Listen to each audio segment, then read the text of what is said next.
Welcome to STEELRISing tips video, you revolutionary bastards. Even though this isn't a terribly complex game, some things might help in getting through it more easily. Best weapon, fire chain. It can be acquired at second location when you get to Paris the first time at specific chest shown in the video.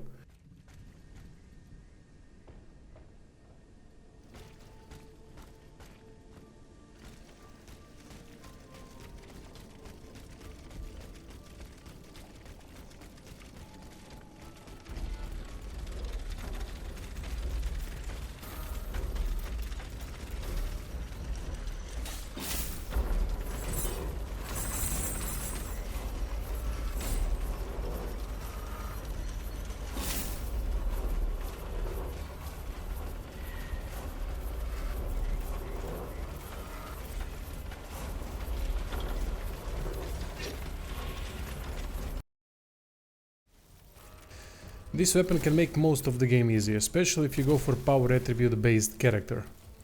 Even if you go agility or whatever else, fire chain is still gonna be OP as hell for most of the game.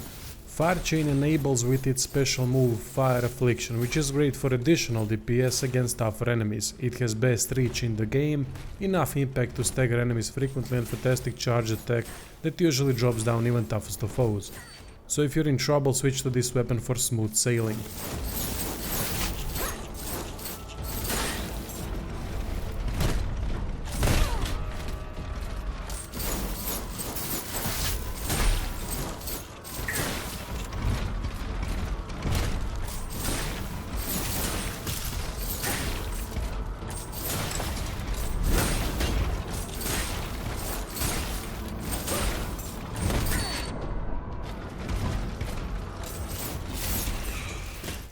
Unmissable weapon that is acquired in tutorial location after first mini-boss in the game, called Shield Musket, is amazing against any enemy except frost ones. Combine frost effect from that weapon with heavy charged attack from any weapon for maximum damage. Usually that drops enemies on the floor, which allows for one more heavy charged or couple light ones. Trust me that this combo never gets dull. Always fun to do, and it wrecks robotic families like bad oil change. Combos are important part of combat. By combos I mean combining light and heavy attacks. If not careful with inputs, you might think that it is difficult to combine light and heavy attacks, but it isn't. It is actually quite beneficial to do one or two light attacks and then do heavy attack, or other way around. Trick is to press attack button and wait for animation to finish, after which next input is pressed, be it light or heavy. Only weapon that wouldn't allow me to combine light and heavy attacks into combos flawlessly are claws. Maybe that gets patched or changed, wouldn't know.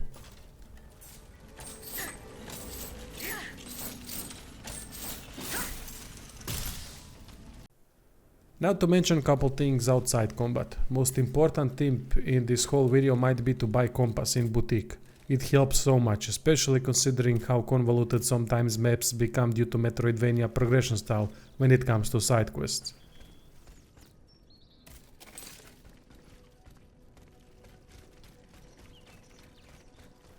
Speaking of side quests, don't ever miss an opportunity to talk to Revolution members in Convent.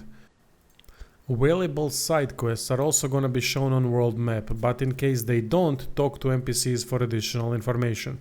It might happen sometimes side quest related NPCs won't appear in locations shown at world map. That means you have to progress story a bit for them to get back to Convent. This happened to me in case of Mirabeau side quest, just to put it out there.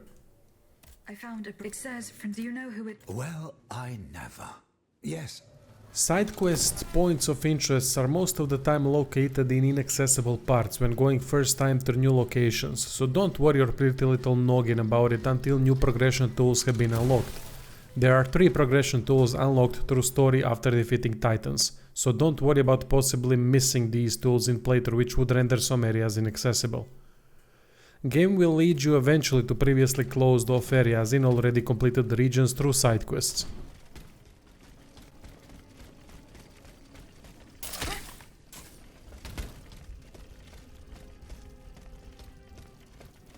Check out Boutique frequently because new weapons, modules and materials appear in it at certain points in the game.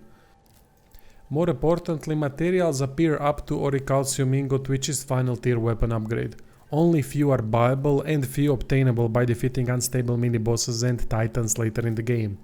I upgraded 3 weapons to max in first playthrough, but believe more can be fully upgraded. Max weapon tier upgrade is 5, by the way.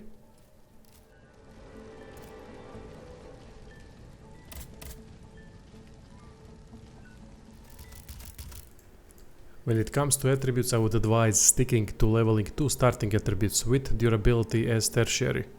That would be rule of thumb for leveling. For example, I'm playing agility based character at the moment, so agility, endurance and durability is all I need, but durability should not go above 5 or 6 at all, while agility and endurance in my case could end up at the end of game at 12 or above. However, some weapons have elemental property. Player has to hit enemy many times to put shock, burn and frost effects. If you plan on using melee weapons with elemental properties, then engineering attribute is also gonna come into play, as it increases affliction multiplier, which makes applying afflictions faster. Put some points in it too in that case and have it at about 5 or 6, similar to durability. Anyway, that would be it for this video. Hope this helps. Stay tuned for more stuff and check out the description for Patreon and Subscribestar links if you want to help the channel further. Got some additional non-guide related content there. Enjoy!